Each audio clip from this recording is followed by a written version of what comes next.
ప్రభునందు దేవుని వెళ్ళారా?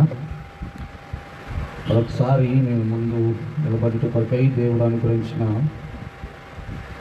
సమయం కొరకై దేవుడు నాకు అనుగ్రహించినటువంటి అవకాశం కొరకై ప్రభువుని స్తుతిస్తూ ఉన్నాను. నిజంగా ఈరోజు మన సహోదరుడు సంతోష్ బాబు ఏర్పాటు చేస్తున్నటువంటి ఈ కృతజ్ఞత కూడికి వచ్చిన మీ అందరిని బట్టి ప్రభువుని మహిమపరుస్తూ ఉన్నాను. మనం వాక్యంలోనికి వెళ్ళడానికి ముందుగా ఒక చిన్న మాటని మీకు జ్ఞాపకం చేసి నేను వర్తమానంలోనికి నేరుగా ప్రవేశిస్తాను. రండి, లూకాసు వార్త 19వ అధ్యాయం. లూకాసు వార్త 19వ అధ్యాయం.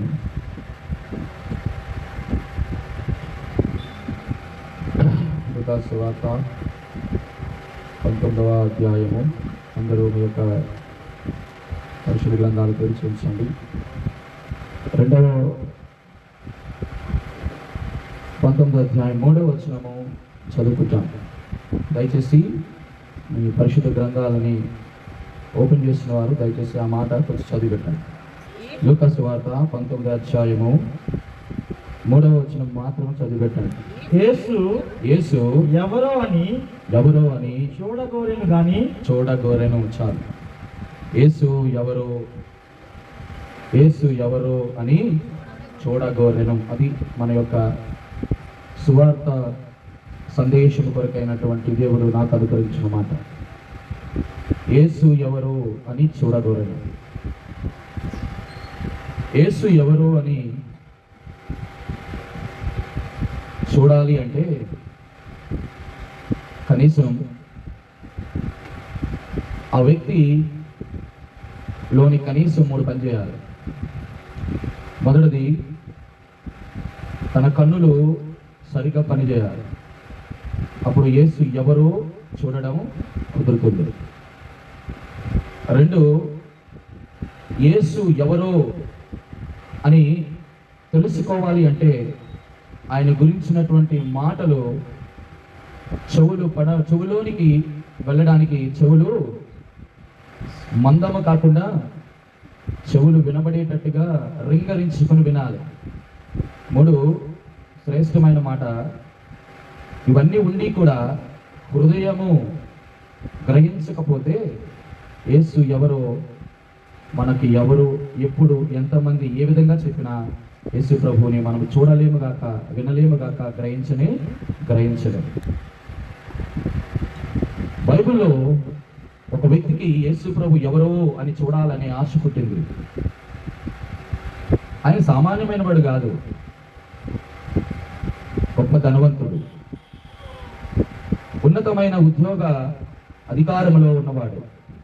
ఇప్పుడు ఆ వ్యక్తి గురించి అప్రస్తుతం కానీ విచిత్రం ఏంటి అంటే యేసుక్రీస్తు ఎవరో అని చూడాలని మాత్రం ఆశ పొందినవాడుగా చూస్తాం.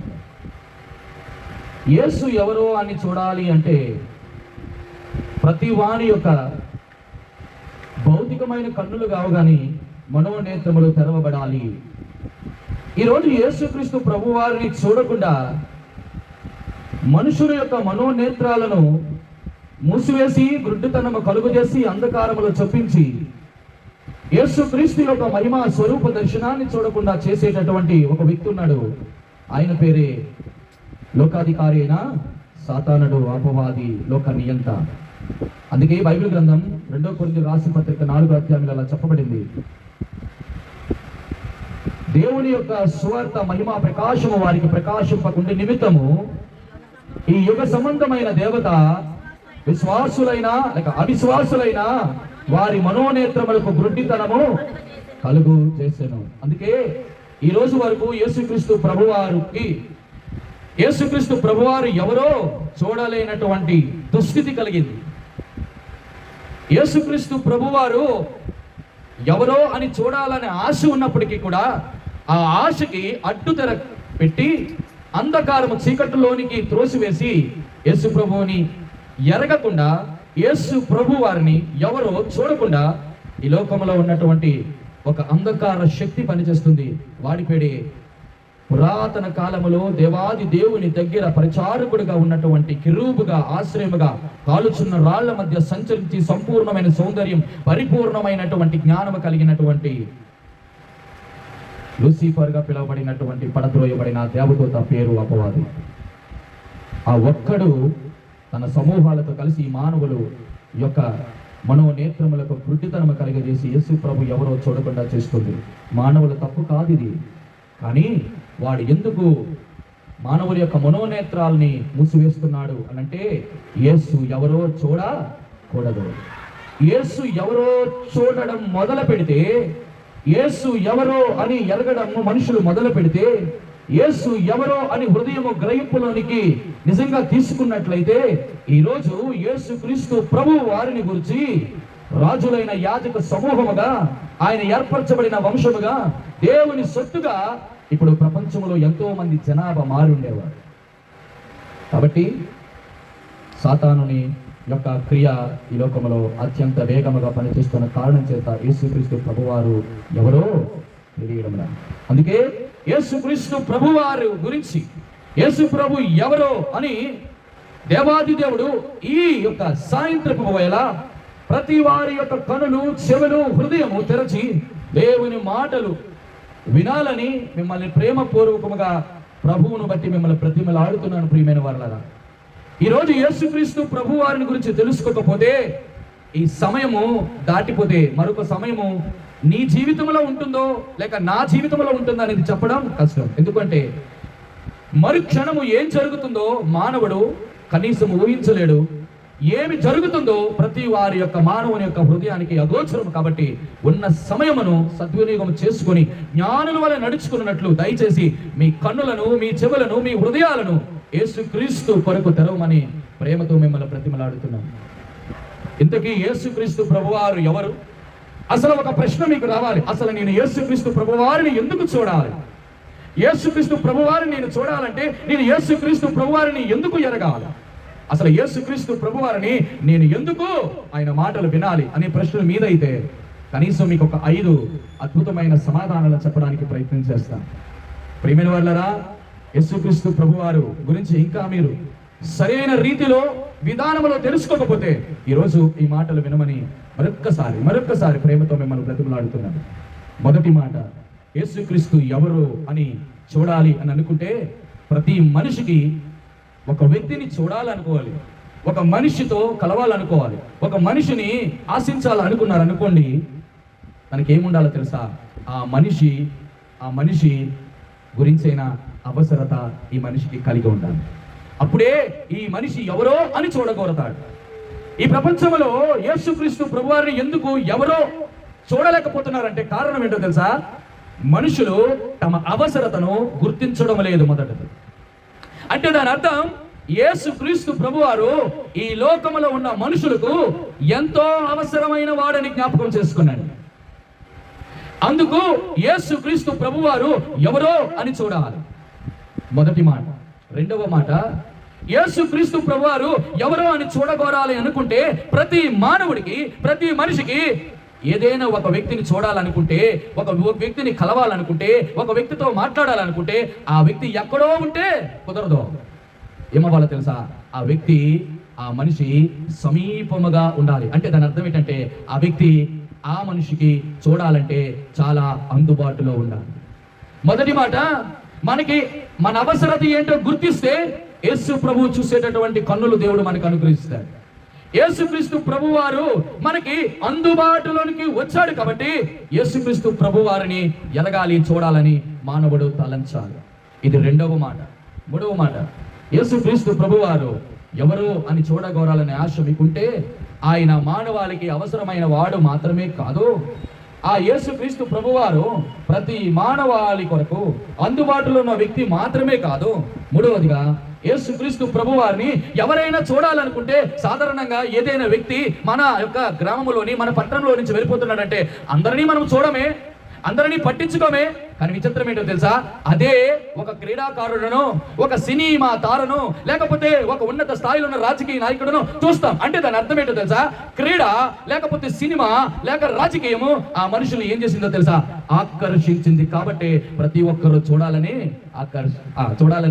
ఆశపడతారు. ఈ రోజు యేసుక్రీస్తు ప్రభువారిని చూడాలనుకోని నీకు ఆశ ఉంటే ఆయన ఎటువంటివో తెలుసా, ప్రపంచ మానవాళ్ళందరినీ ఆకర్షించే గుణం ఆయనలో ఉంది. ఈరోజు మనిషికి అవసరమైనది ఏదో గుర్తించలేకపోతున్నాడు. మనిషికి ఎవరు అందుబాటులో ఉంటాడో గుర్తించలేకపోతున్నాడు. ఏ మనిషి అయితే తనని ఆకర్షించగలడో ఆ వ్యక్తిని దూరపరుచుకుంటున్నాడు. ఇదే రక్షణ దినం, నేడే అనుకూల సమయం. ఈ వర్తమానం వింటున్నటువంటి, ఈ సువర్తమానం వింటున్న నీ జీవితంలో నీ అవసరత ఏదైనా కావచ్చు. ఎవరు నీకు సహాయం చేయలేదని నువ్వు అనుకుని ఉండొచ్చు, ఎవరు నన్ను ప్రేమించలేదు అని అనుకుని ఉండొచ్చు. యేసుక్రీస్తు ప్రభువారు ఆయన అందరికి అవసరమైన వాడు, అందరికి అందుబాటులో ఉన్నవాడు, అందరినీ ఆకర్షించేవాడు. యేసు ఎవరో చూడాలని ఆశ ఉందా? విచిత్రం తెలుసా, ఈ 3 జరిగిన తర్వాత 4వది, ఆ యేసుక్రీస్తు ప్రభువారు ఎవరినైనా ఆహ్వానిస్తాడు. యేసుక్రీస్తు ప్రభువారు ఎవరినైనా ఆహ్వానిస్తాడు. ఎక్కడికి? అందుకే యెషయా గ్రంథంలో ఒక చక్కటి మాట ఉంటుంది, భూదిగంత నివాసులారా నా వైపు చూచి రక్షణ పొందుడు. ఇది ప్రపంచ మానవాళికి గొప్ప ఆహ్వాన పత్రిక. ఈ ప్రపంచంలో నీ ఎవరు పిలిచినా, దేనికి పెళ్లికి పిలిచినా పర్వాలేదు, పిలవకపోయినా పర్వాలేదు, ఎటువంటి ఫంక్షన్స్కి పిలవకపోయినా పర్వాలేదు, దానివల్ల ఏమి నష్టం లేదు. కానీ ఈ ఆహ్వాన పత్రిక, ఈ ఆహ్వానం యేసుక్రీస్తు ప్రభువారు ప్రపంచ నలుమూలలో ఉన్నటువంటి ప్రతి ఒక్కరిని పిలిచే ఆ పిలుపును కానీ నువ్వు వినినా కూడా నువ్వు స్పందించలేదు అంటే, ప్రియమైన వాళ్ళరా, ఈ చెప్పాను కదా ఇందాకలా, ఈ సమయం దాటిపోతే మరుసటి క్షణం నీది కాదు. మనము నిన్నటి వారమే కానీ ఈ రోజు కూడా ఇంకా 12 గంటలు గడవలేదు. ఈ 12 గంటల్లో ఏదైనా ఎప్పుడైనా జరగవచ్చు, ఉండొచ్చు, నేను పోవచ్చు, లేకపోతే ఆయన రావచ్చు. కాబట్టి సమయం ఉంటుండగానే మారు మనసు పొందడానికి ప్రయత్నం చేయండి. యేసు ప్రభు ఎవరో చూడాలని ఆశపడండి. ఇది హెచ్చరికతో కూడిన సువార్త వర్తమానం, రక్షణతో కూడినటువంటి సువర్తమానం, మిమ్మల్ని ప్రేమతో బ్రతిమలాడుతున్న సువార్త వర్తమానం. ప్రేమైన వాళ్ళరా, యేసుక్రీస్తు ప్రభువారు ఆయన అందరినీ ఆహ్వానిస్తారు. అందుకే యేసుక్రీస్తు ప్రభువారు అందరికీ ప్రభు. ఆఖరిది, చివరిది, 5వ మాట, యేసుక్రీస్తు ప్రభువారిని ఎందుకు చూడాలనుకోవాలి అంటే, ఆయన ప్రపంచ మానవాళి ఎటువంటి వారే అయినా ఆయన ఒక్కడే అంగీకరించగలరు, ఇంకెవరు అంగీకరించలేరు. మీరు చూడండి, ప్రపంచంలో ఎవరినైనా అంగీకరించగలరా? ఉదాహరణకి చెప్పండి, ఒక పాపాత్మురాలైనటువంటి స్త్రీ మన దగ్గరికి వచ్చి నేను నీతో ఉండాలనుకుంటున్నాను అని అన్నది అనుకోండి, ఒక పరమ పవిత్రుడైనటువంటి ఒక వ్యక్తితో ఏమంటాడు? పాపాత్మురాలైన స్త్రీ, నన్ను ముట్టుకోవద్దు, నీ వల్ల నేను అపవిత్రమవుతాను. విచిత్రము తెలిసిన, నా యేసుక్రీస్తు ప్రభువారు ఎవరిని ముడితే వాళ్ళు పవిత్రులు అవుతారు, ఎవరు వచ్చి ఆయన ముట్టినా చెప్పండి పవిత్రులు అవుతారు. ఒకవేళ చెప్పండి, చక్కటి మాట ఉంటుంది, పొరపాటున ఆయనను ముట్టినా ఈయనలో ఉన్న పరిశుద్ధత ఆ పాపిలోనికి వెళుతుంది. పొరపాటున చెప్పండి, వారు వచ్చి ఈ పరిశుద్ధుడైన దేవుణ్ణి ముట్టినా చెప్పండి, ఈయన పాపి అవ్వడు, కానీ ఆయన ప్రభావం అతనిలోకి వెళ్ళి పరిశుద్ధుడిగా మార్చబడతాడు. ఎంత గొప్ప దేవుడు! ఈ రోజు యేసుక్రీస్తు ప్రభువారు ఎవరో చూడాలని ఆశ మీకుంటే, యేసుక్రీస్తు యొక్క గొప్పదనం ఈ రోజు మీకు జ్ఞాపకం చేస్తాను. ఆయన అందరికీ అవసరమైన వాడు, ఆయన అందరికి అందుబాటులో ఉన్నవాడు, ఆయన అందరినీ ఆకర్షించేవాడు, ఆయన అందరినీ ఆహ్వానించేవాడు, ఆయన అందరినీ అంగీకరించడం. He is the only person in this world who received, who accepted under which circumstances you are. నువ్వు ఎటువంటి స్థానంలో ఉన్నా, ఎటువంటి సమస్యలున్నా, ఒకే ఒక వ్యక్తి నీ స్థితిని, నీ సమస్యను అసలు పట్టించుకోడు. ఆయన అంటాడు, రా అంటాడు, అంతే. ఇవన్నీ మీకు వచ్చినంత మీకు జ్ఞాపకం చేస్తాను.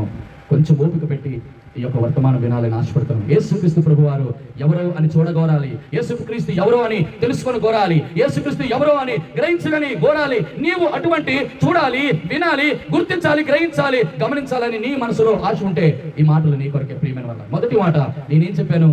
ఆయన అందరికీ అవసరమైన వాడు. మీరు అడగొచ్చు, యేసుక్రీస్తు ప్రభువారు మాకెందుకు అవసరం, మాకు అవసరం లేదు అని ఒకవేళ అంటే, ఎందుకు అవసరమో నేను చెప్తాను. ఎందుకు అవసరం తెలుసా? ప్రతి ఒక్క మానవునికి ఎందుకు అవసరం అంటే కనీసం 3 విషయాలు చెప్తాను. చూడండి, రోమీయులకు రాసినటువంటి పత్రిక నుంచి నేను 3 చక్కటి విషయాలను మీకు జ్ఞాపకం చేస్తాను. అప్పుడు యేసుక్రీస్తు ప్రభువారు ఎందుకు అందరికీ అవసరమో ఇప్పుడు మీకు జ్ఞాపకం చేస్తాను. రోమీయులకు రాసిన పత్రిక 3వ అధ్యాయము 12వ వచనం. అందరూ త్రోవ తప్పి ఏకముగా పనికి మాలిన వారు అయినారు. మేలు చేయువాడు చాలు. మొదటిది యేసుక్రీస్తు ప్రభువారు అందరికీ అవసరత ఎందుకు, ఆయన అవసరత ఎందుకు ఉంది అంటే అందరూ త్రోవ తప్పిపోయారట. త్రోవ తప్పిపోయి పనికి మాలిన వారు అయిపోయారు, పనికొచ్చిన వారు కాదు. మేము ఎందుకు పనికిరాని మనం అంటారా? అవును. ఎందుకో తెలుసా? నేను ఒకప్పుడు పనికి మాలిన వాడిగానే ఉన్నాను. కారణం ఏంటో తెలుసా? దేవుడు ప్రతి ఒక్కరికి ఒక మార్గం వేశాడు.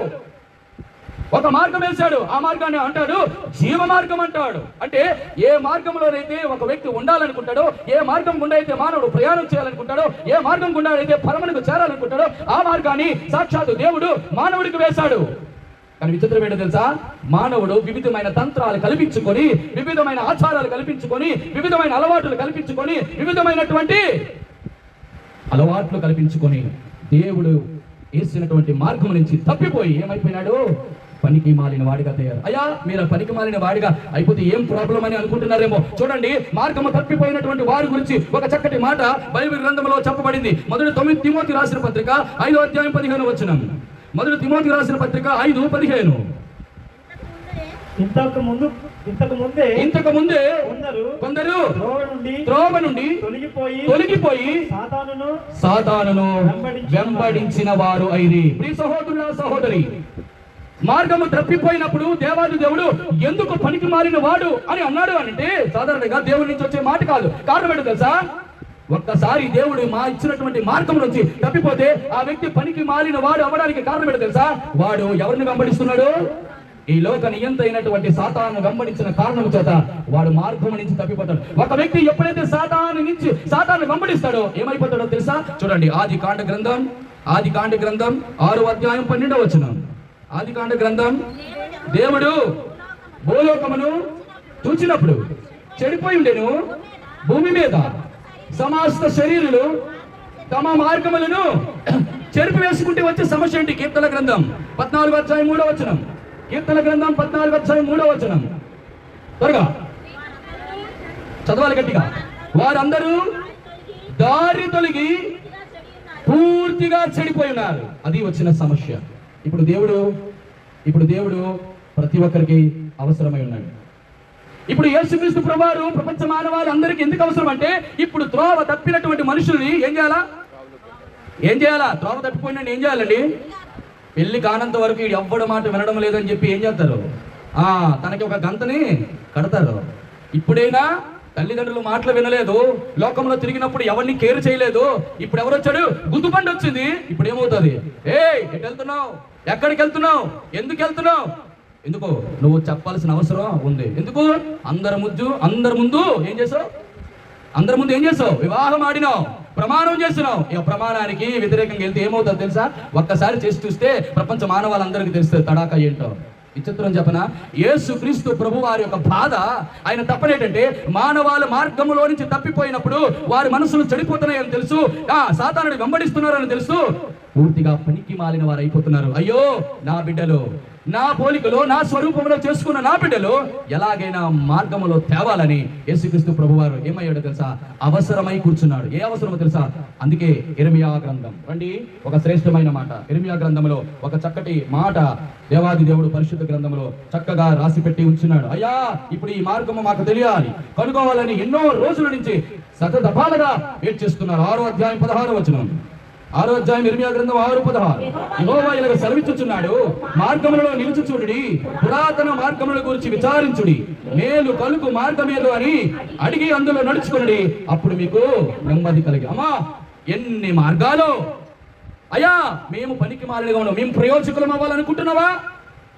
మేము సాతానుని వెంబడించడం కాదు, యేసు ప్రభువుని వెంబడించాలనుకుంటున్నావా? మా మార్గాలు చెరుపుకొని ఎలాగైపోయినాం? చెడిపోయిన వారుగా కాదు, బాగుపడాలని అనుకుంటున్నావా? అయితే దేవుడు అంటున్నాడు ఒక్క మాట, నీ విజ్ఞతకే దేవుడు వదులుతున్నాడు. మార్గంలో నిలిచి చూడండి, పురాతన మార్గముల గురించి విచారించండి, మేలు కలుగు మార్గం ఏదో అడిగి అందులో నడుచుకోనండి. ఏముంది మార్గం? ఎక్కడుంది మార్గం? ఎన్నో మార్గాల గురించి పురాతన మొదలుకొని శాశ్వత కాలం వరకు ఎంతో మంది ఈ మార్గంలోకి వెళితే నేను బాగుపడతాను, ఈ మార్గంలో వెళితే నేను ప్రయోజకుడు అవుతాను, ఇలాగ వెళితే నేను సాతాను లోక నియంత్రణ కాక భక్తిపరుడు అవుతాను చాలా మంది అనుకున్నారు. కానీ విచిత్రం ఏంటో తెలుసా? చూడండి, ఒక చక్కటి మాట మీకు జ్ఞాపకం చేస్తాను. సామెతల గ్రంథం 16వ అధ్యాయం 25వ వచనం. సామెతల గ్రంథం 16వ అధ్యాయం 25వ వచనం. ఒకరి మార్గము వాని దృష్టికి యథార్థమైనది కనబడును, అయినను తుదకు అది మరణానికి నడిపిస్తుందట. అదే మాట సామెతల గ్రంథం 14:12. సామెతల గ్రంథం Proverbs 14:12. ఒకని ఎదుట సరి అయిన మార్గం అట ఇది కలదు, అయితే తుదకు అది. ప్రియ చెల్లి, ప్రియ తమ్ముడా, అన్న, అక్క, ఈ మాటలు వింటున్నారా? ఏ మార్గం అయితే నువ్వు యథార్థమైంది అనుకున్నావో, ఏ మార్గం అయితే అది సరి అయినది అనుకున్నావో, ఇక్కడ దివ్య గ్రంథమైన పరిశుద్ధ దేవుడు సెలవిస్తున్న మాట తెలుసా? నువ్వు ఆ మార్గం యథార్థమైందని కావచ్చు నీ దృష్టికి, ఆ మార్గం సరి అయిందని అనుకోవచ్చు నీ దృష్టికి. అయితే దేవాది దేవుడు చెప్తున్నాడు, ఏది నీ దృష్టికి యథార్థమైందో, ఏది నీ దృష్టికి సరి అయినదో, చివరికి నువ్వు వెళ్ళేది ఒకటే. ఎక్కడికో తెలుసా? మరణం. ఏ మరణమో తెలుసా? ఇది భౌతికంగా మానవాళ్ళందరికీ వచ్చేటటువంటి మరణం కాదు సుమి.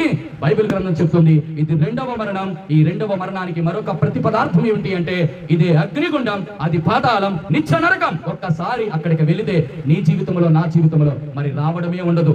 నీకు సమయం ఉంటుండగానే, దేవుడు నీకు అనుగ్రహించినటువంటి సమయం ఉంటుండగానే యేసు ప్రభునందు విశ్వాసం ఉంచు చాలు. అయ్యా, నేను పనికి మాలిన వాడిగా, నేను నిష్ప్రయోజకమైన వాడిగా, నేను ఏదైతే యథార్థమైనది, ఏది సరైనదైనటువంటి మార్గం ఎంచుకొని నేను ప్రయాణం చేస్తున్నాను. అయ్యా, ఈ రోజు నువ్వు నాతోనే మాట్లాడావు కదా, నేను మరణానికి వెళ్ళడం నాకు ఇష్టం లేదు, నేను పాతాళంలో అక్కడ నలిగిపోవడం నాకు ఇష్టం లేదు, నరకంలో నేను యాతన పట్టడం నాకు ఇష్టం లేదు. యేసయ్యా, నిన్ను నేను చూడగోరాలనుకుంటున్నాను. అందుకే దేవాది దేవుడు అంటున్నాడు, ఆయన అందరికీ అవసరమైన వాడు. నీ అవసరత ఏమిటో తెలుసా చెల్లి, తమ్ముడా? నీవు మార్గములో రావాలని యేసుక్రీస్తు ప్రభువారు ఈ లోకంలో ఉన్నప్పుడు ఒక మాట అన్నాడు, యేసు నేనే మార్గం, నేను కూడా మార్గం అనలేదు. సుమి, వినారు ఈ మాట. ఆ భేదము, ఆ తారతమ్యము, ఆ డిఫరెన్స్ ఏంటో గమనించాలి. నేనే మార్గము అన్నాడు అంటే అర్థం ఏంటో తెలుసా? ఆయన తప్పితే ఇంకొక మార్గం లేదు. యేసు అనేటువంటి ఈ మార్గాన్ని పట్టుకొని వెళితే, ఆయన వెంబడిస్తే, నువ్వు చనిపోయిన తర్వాత ఖచ్చితంగా ఒకరోజు ఆ పరలోక రాజ్యంలో కళ్ళు తెరుస్తావు. ప్రియమైన వాళ్ళరా, యేసు ఎంత అవసరమైన వాడో తెలుసా? ఈ ప్రపంచ మానవాళికి ఎరగనేటువంటి ఒక రహస్యం ఏంటో తెలుసా? ఆయన్ను చూడాలని ఆశ నీకుంటే చాలు, ఆయన మార్గాన్ని నీకు ఈరోజు సువర్తమానము ద్వారా తెలియపరచాలని ఆశపడుతున్నాను. మొదటిది, ఎందుకు ఆయన అవసరమైన వాడు? అందరూ త్రోవ తప్పారు కాబట్టి యేసుక్రీస్తు ప్రభువారు అందరికీ అవసరమైన వాడే.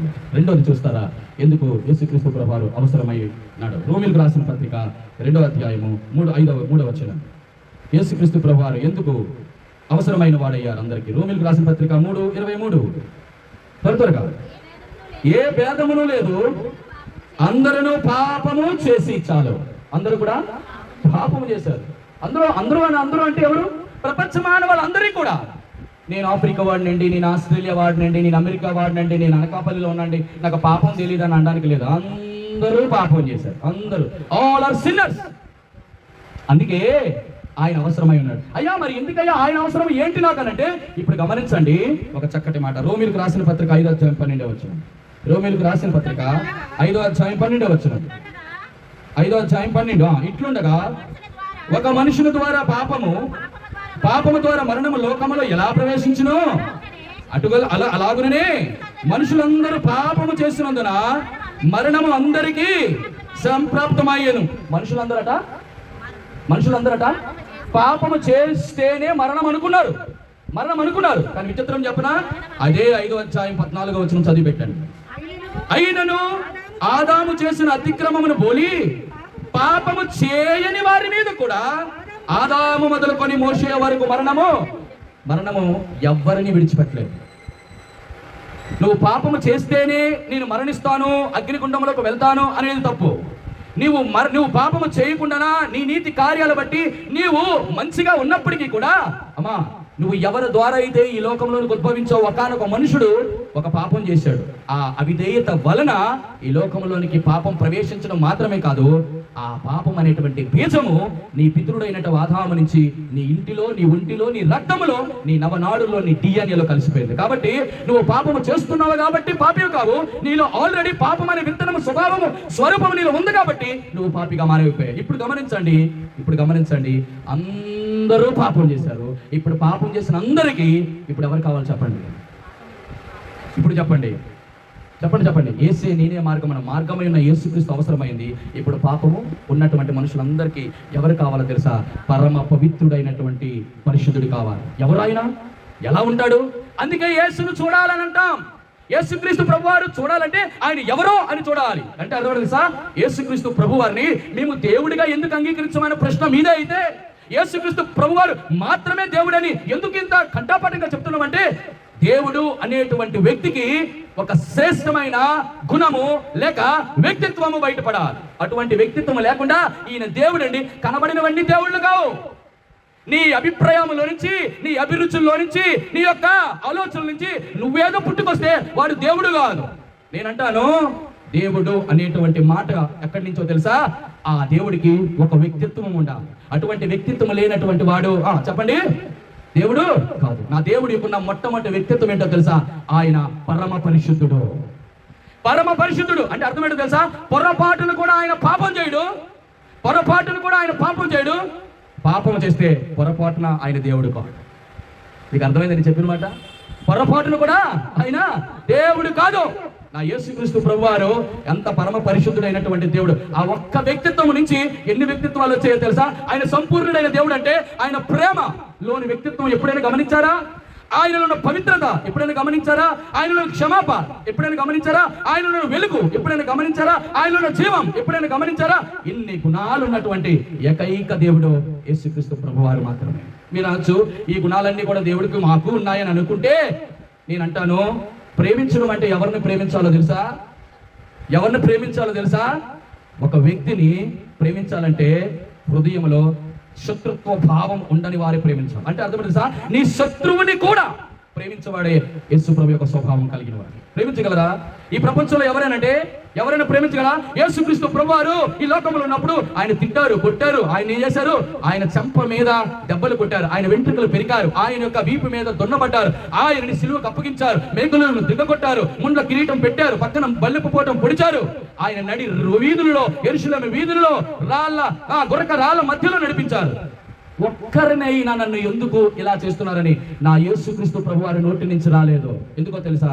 ఒకే ఒక మాట, నేను వారిని అంతం వరకు ప్రేమిస్తున్నాను. ప్రియ చెల్లి, తమ్ముడా, యేసుక్రీస్తు ప్రభువారి యొక్క ప్రేమ ఆయన వ్యక్తిత్వంలో కనబడ. నేను ప్రేమిస్తున్నానని ఒక భర్త తన భార్యకి నోటి మాట చెప్తే కాదు. నీ ప్రేమ క్రియలలో కనబడాలి, పనులలో కనబడాలి, చేష్టలలో కనబడాలి. అప్పుడే ఆ ప్రేమకు విలువ. నా యేసుక్రీస్తు ప్రభువారు రెండవది ఎందుకు అందరికీ అవసరమైన వాడు అంటే తెలుసా? ఆయన పాపము లేనివాడు. అందుకే బైబిల్లో 3 చక్కటి వచనాలు ఉంటాయి. నేను చెప్పను కానీ ఆ వచనాలు నేను ఇలా చెప్తాను. ఆయన పాపము ఎరుగని వాడు, ఆయన పాపము లేనివాడు, ఆయన పాపము చేయనివాడు. చూడండి, ఎవరైనా ఉన్నారా? ఆయనకు పాపం అంటే తెలియదు, ఆయన పాపం అంటే చేయలేదు, ఆయన పాపము లేదు. ఇటువంటి వాడు కావాలి. అందుకే యేసుక్రీస్తు ప్రభువారు ప్రపంచ మానవాళికి అవసరమైన దేవుడు. మనమేమో అవసరమైన వాటిని, మీరు గమనించారో లేదో, ఎప్పుడైనా మనకి అనవసరమైన వాటిని మనం కొనుక్కుంటే ఈఎంఐ పద్ధతుల్లో రేపు పొద్దున్న ఆ ఈఎంఐలు కట్టలేక అవసరమైన వాటిని అమ్ముకోవాలి. మీకు అర్థమైంది నేను చెప్పిన మాట? అనవసరమైన వాటిని మనము వాడెవడో ఈఎంఐ పద్ధతిలో ఇస్తున్నాడని కొనుక్కుంటే రేపొద్దు ఏం చెప్పాలా, అవసరమైనవన్నీ కూడా అమ్ముకోవాలి. ప్రియమైన వర్లారా, అనవసరమైన వాటిని ఆశించి, ఆశ్రయించి, ఆనుకొని, ఆధారపడి అవసరమైన యేసుక్రీస్తు ప్రభు వారిని మాత్రం వదులుకోకండి. మిమ్మల్ని ప్రేమతో, వినయముతో ఈ యొక్క ప్రేమ సువార్తను ప్రకటిస్తున్నాం. యేసుక్రీస్తు ప్రభువారు ఆయన అందరికీ అవసరమైన వాడు. ఎందుకో తెలుసా? ఆయనే మార్గం, ఆయన మాత్రమే పరిశుద్ధుడు. ఆ ఒక్క పరిశుద్ధుడు మాత్రమే ప్రపంచ మానవాళి పాపము కొరకు తన ప్రాణం పెట్టాడు. ఇది ప్రేమకు ఉన్నటువంటి ఒక శ్రేష్టమైన నిదర్శనం. మనం అందరం ఏం చెప్తుంటే, వీడు పాపి, ఈమె పాపములో ఉంది, ఈవిడు వ్యభిచారి, వీడు నరహంతకుడు, వీడేమో దుష్టుడు, వీడు దుర్మార్గుడు, వీడు దౌర్భాగ్యుడు, ఎన్నిన పదాలు వస్తాయి, అన్ని పదాలు వాడుతాం. కానీ విచిత్రం ఏంటో తెలుసా? ఆ పాపిని ఏ రోజైనా ప్రేమించడం ఎవరికైనా చేతనైందా? అసలు పాపుల్ని ప్రేమించడం చేతనైంది ఈ రోజు ప్రపంచ మానవాళి కంటే అది యేసుక్రీస్తు ప్రభు వారు చూపించిన అడుగుజాడలు. పాపులని ప్రేమించాలంటే ఒక పాపి ఇంకో పాపిని ప్రేమిస్తాడు, ఒక తాగుబోతుడు ఇంకో తాగుబోతుని ప్రేమిస్తాడు, ఒక వ్యభిచారి ఇంకో వ్యభిచారితో కలిసి ఉంటుంది. కానీ విచిత్రం ఏంటో తెలుసా? పవిత్రుడైన వాడు పాపములు ఉన్నవాడితో ఉండగలడా? ఉండలేడు. తన యేసుక్రీస్తు ప్రభువారు ఇటువంటి వాడు తెలుసా? ఆయన పాపము లేక, ఆయన పాపము చేయక, ఆయన పాపము ఎరగక అపవిత్రులైన పాపులకి, సుంకరులకు ఆయన స్నేహితుడైపోయాడు. అందుకే యేసుక్రీస్తు ప్రభువారిని మరణము వరకు కూడా విడిచిపెట్టకుండా ఆయన గుండెల్లో పదిలంగా దాచుకుంటున్నారు. హృదయపూర్వకంగా ఆయన ఆరాధ్య దైవంగా పూజించి కొలిచి ఆయన సేవిస్తున్నారు. ప్రియ సహోదరుడా, సహోదరి, యేసుక్రీస్తు ప్రభువారు ఎవరో అని నువ్వు తెలుసుకుని కోరాలనుకుంటే, ఆయన చూడాలనుకుంటే, ఆయన నీకు అవసరమైన వాడని గుర్తించు. ఏ అవసరత? మొదటిది, నీ మార్గాన్ని చక్కపరుస్తాడు, నీ పాపాన్ని తొలగిస్తాడు. ఎలా తొలగిస్తాడయ్యా? తొలగించాడు అనడానికి ఏంటి రుజువు? అమ్మా 2024 సంవత్సరాల క్రితం పాప పరిహారం రక్త ప్రోక్షణం అవశ్యం తద్ రక్తం పరమాత్మేన పుణ్యదహాన బలియాగం అన్నారు శ్లోకాలు గ్రంథాలలో. అటువంటి పరమ పవిత్రుడు అయినటువంటి రక్తము ఎవరికి ఉందండి? ప్రపంచంలో 800 కోట్ల జనాభా ఉన్నారు. ఎవరికి ఉంది?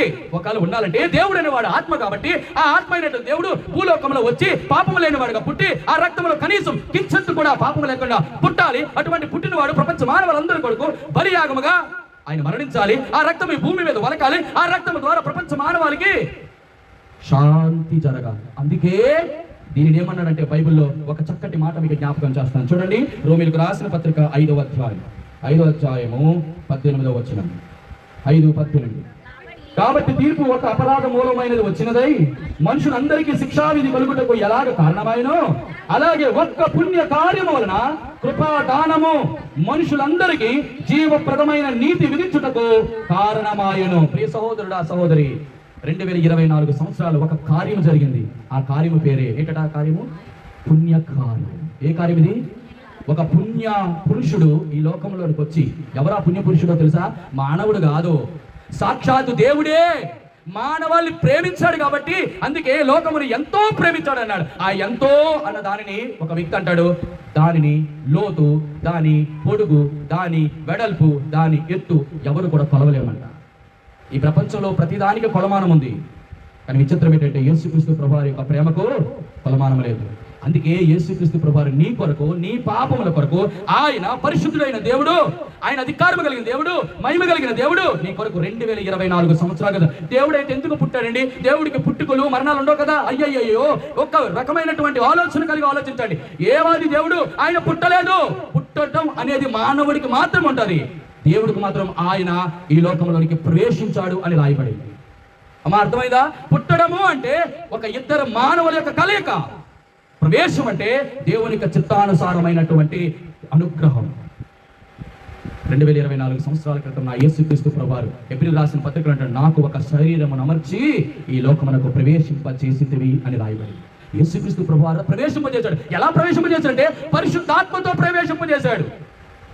అందుకే ఆయన రక్తంలోని కించెత్తు కూడా పాపపు డాగు మచ్చ కలంకము లేదు. కాబట్టి యేసుక్రీస్తు ప్రభువారి యొక్క రక్తం అవసరమైన మానవాళికి, ప్రపంచ మానవాళి కొరకు యెరూషలేము అనేటువంటి ఒక పట్టణములో ప్రపంచానికి నడిబొడ్డు, అది అందరికీ సంబంధించింది కాబట్టి అక్కడ రక్తం ఒలికించాడు. ఆ రక్తము ఈ రోజుకి జీవము కలిగినదై ఉంది. ఎందుకో తెలుసా? ఆయన పాపము లేకుండా పుట్టాడు, ఆయన పాపము లేకుండా జీవించాడు, ఆయన పాపము లేకుండా మరణించాడు. కాబట్టి ఆయన యొక్క రక్తములో కించెత్తు కళంకము కూడా లేదు. కాబట్టి ఈ రోజు వరకు ఆ రక్తము సజీవముగా ఉంది. దేవుని నామానికి మహిమ కలుగును.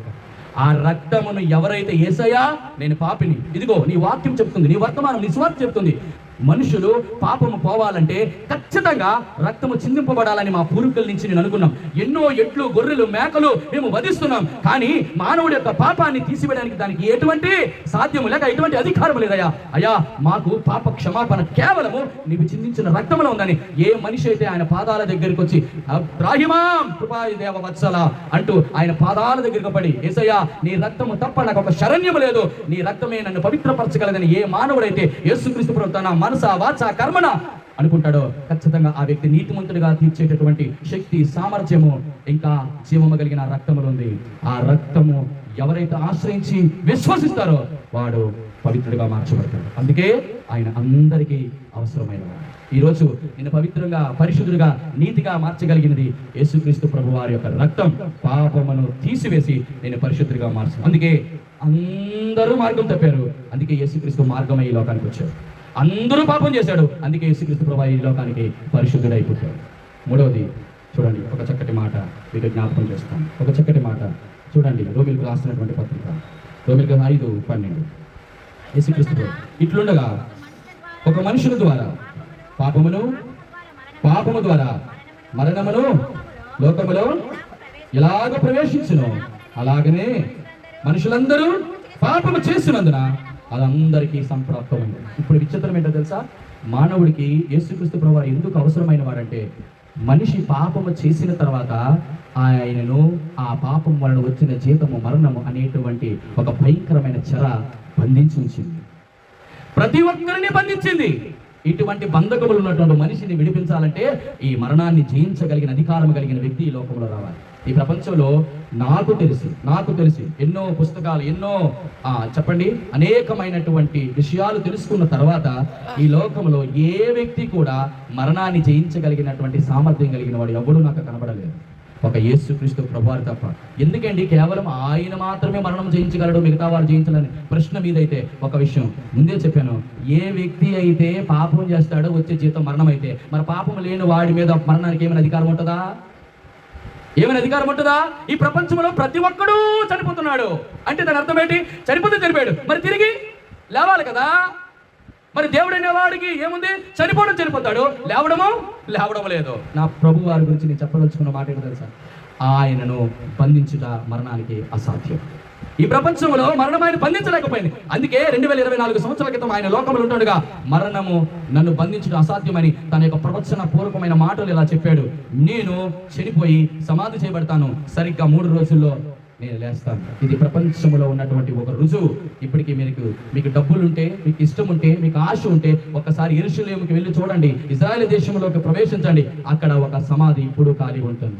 ఆ మధ్యలో ఒక చక్కగా భార్య భర్తలు ఒకసారి ఇజ్రాయెల్ దేశానికి వెళ్ళారు, యెరూషలేము.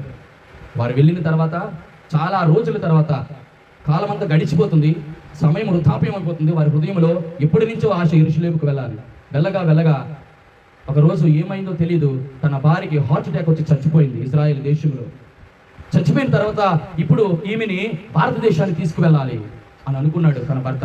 అక్కడ ఉన్న వాళ్ళందరూ అంటాడు, అయ్యా ఒకవేళ నీ భార్యని ఇక్కడ పాతి పెడితే అన్ని మేమే ఫ్రీగా ఇస్తాం, మీకు సమాధి పెట్టిస్తాం, దాన్ని ఏమంటారు 6 అడుగుల భూమిని ఇస్తాం, మీకు సకర పరిచర్య చేసేటువంటి ప్రతి ఒక్కరిని ఇస్తాం అన్నా.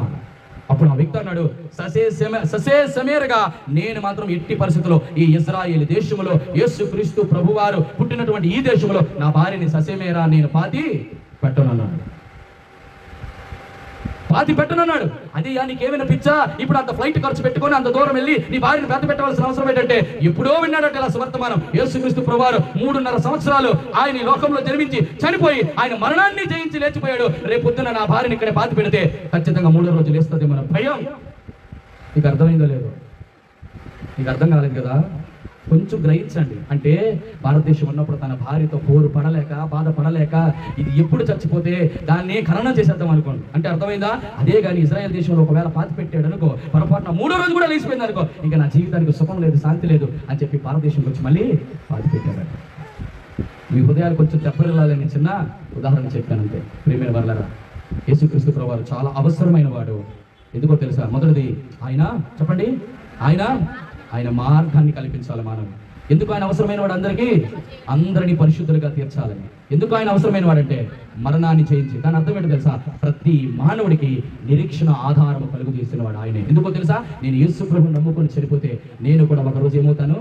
నా యేసు ప్రభు లేచినట్లుగా నేను పునరుద్ధానుడై లేచి నా ప్రభు దగ్గర ఉన్న శుభప్రదమైన నిరీక్షణ నా యేసు ప్రభు వారు కల్పించారు. ప్రియ సహోదరుడా, సహోదరి, యేసే మార్గం, యేసు ప్రభు మాత్రమే సత్యం, యేసు ప్రభు మాత్రమే జీవం. అందుకే ఆయన జీవం ఉంది కాబట్టి ఆయన మరణాన్ని జయించారు. నువ్వు కూడా ఒక రోజు చనిపోయి లేచి నా ప్రభు దగ్గర ఉండాలనుకుంటే శుభప్రదమైనటువంటి ఒక చక్కటి మాట మీకు జ్ఞాపకం చేస్తాను. ఆయన ఎంతమందికైనా ఎంతైనా అవసరమైన దేవుడు. విశ్వసిస్తావా? ఆ యేసుక్రీస్తు ప్రభు వారిని ఎవరు అని చూడగలనటువంటి ఆశ నీకుంటే ప్రకటిస్తున్న ఒక శుభవర్తమానం ఇదే. నీ మార్గాన్ని చక్కపరుస్తాడు, నీ పాపపు డాగులు కడిగి నిన్ను పవిత్రుడుగా నీతిమంతుడుగా చేస్తాడు, నీ మరణపు ముళ్ళును విరిచి పరలోక రాజ్యాన్ని ఇస్తాడు. మీ సహోదరుడా, సహోదరి, ఇగో సమయం ఉంటుండగానే యేసు ప్రభు ఎవరు అని చూడాలని, వినాలని, గ్రహించాలనుకుంటే ఈ మాటలు నీ కొరకే. రెండోదిగా ఏం చెప్పాడు? ఆయన అందరికీ అందుబాటులో ఉంటాడు. ప్రియ చెల్లి, తమ్ముడా, నువ్వు ఏ సమస్యలో ఉన్నా, ఎటువంటి పరిస్థితుల్లో ఉన్నా, నేను ఈ సమస్యలో ఉన్నాను, ఈ పాపములో ఉన్నాను, ఈ వ్యసనములో ఉన్నాను, ఇందులో నుంచి నేను బయటికి రాలేను, నాకు సహాయం చేసేటువంటి ఒక్క వ్యక్తి అయినా ఉన్నాడా అని నువ్వు అనుకుంటే, నీ బంధుమిత్రులు, స్నేహితులు ఎవరైనా, నీ ఇరుగు పొరుగు వారైనా, నీ తల్లిదండ్రులు, నీ యొక్క అన్నదమ్ములు, అక్కచెల్లెలు ఎవ్వరు కూడా నీకు అందుబాటులో ఉండరు. ఎందుకో తెలుసా? నీవు కూరుకున్నటువంటి మహా భయంకరమైనటువంటి పరిస్థితి ఏంటో తెలుసా? వ్యభిచారం. నువ్వు కూరుకుపోయినటువంటి మహా భయంకరమైనటువంటి పతనా స్థితి ఏంటో తెలుసా? వ్యసనం.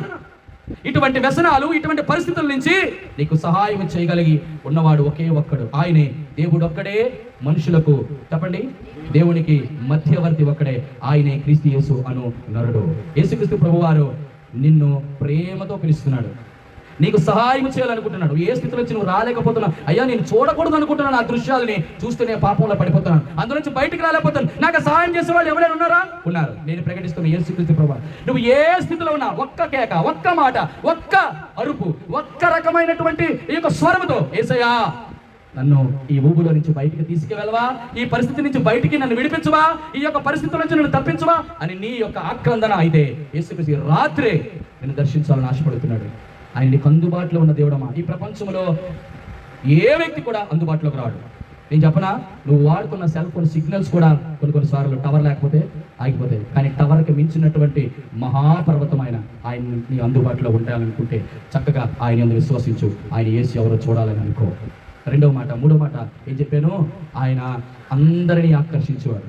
నీ చెల్లి తమ్ముడా, ఈ ప్రపంచంలో అనేకమైన ప్రేమలకు ఆకర్షించబడిన వాడుగా ఉండొచ్చేమో. స్నేహితులకు ఆకర్షించాను, నా కొరకు ప్రాణమైన ఇస్తాడండి ఆ స్నేహితుడు, నా కొరకు ప్రాణమైన పెడుతుందండి నా ప్రియురాలు అని అనుకుంటున్నావా? ఈ ప్రపంచంలో ఈ లోకపు ఆకర్షణలన్నీ కూడా కేవలం నటన మాత్రమే. కేవలం నటించే వాళ్ళు తప్ప, వేషధారులు తప్ప ఎవరు నిజముగా, ఎవరు స్వతంత్రముగా, ఎవరు ఇష్టపూర్వకముగా నిన్ను ఆకర్షించరు. చెప్పనా, వాళ్ళు ఆకర్షించే ప్రతి దానిలో స్వార్థం ఉంటుంది సుమే. ఒక బాగా భయంకరముగా చూడనసక్యము కాని ముఖం ఉన్నటువంటి ఒక వ్యక్తిని ఇంకొక వ్యక్తి ఆకర్షిస్తాడా? ఇష్టపడతాడా? ప్రేమిస్తాడా? దగ్గరికి వెళ్తాడా? సాయం చేస్తాడా? చేయడే. అంతెందుకు, నేను ఒకే ఒక ఉదాహరణ చెప్తాను. ఆయన ఆకర్షించాలన్నావు కదా, ఒక కుష్టి రోగిని నీ ఎదురుగా పెడితే ఆయన దగ్గరికి వెళ్ళి ఆ కుష్టితో ఆ యొక్క కురుపులతో కాడుతున్నట్టు ఆ స్రవాలతో నువ్వు వెళ్ళి ఎప్పుడైనా ముట్టుకోగలవా? ఆ కుష్టి రోగి నిన్ను ఆకర్షించగలడా? ఆకర్షించలేడే.